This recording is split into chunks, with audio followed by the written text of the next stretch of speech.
Hello everybody, so we are back here again. We got it washed out, we got it cleaned out, we already got it detailed too.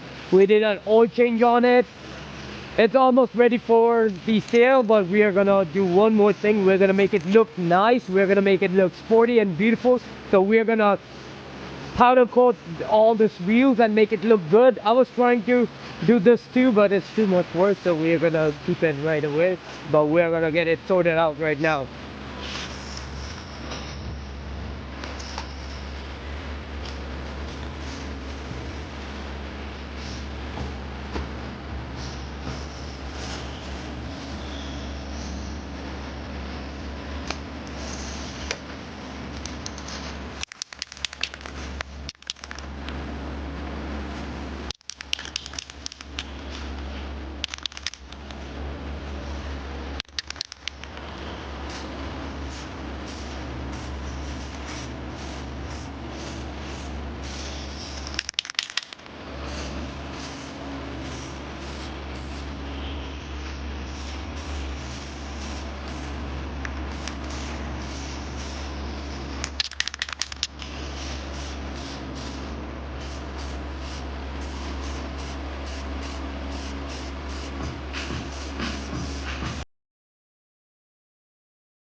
So there you go, y'all. This is experience. I would say if it's your first time, mask this all up, tape it up, tape the brake pads up, and then start the coloring process.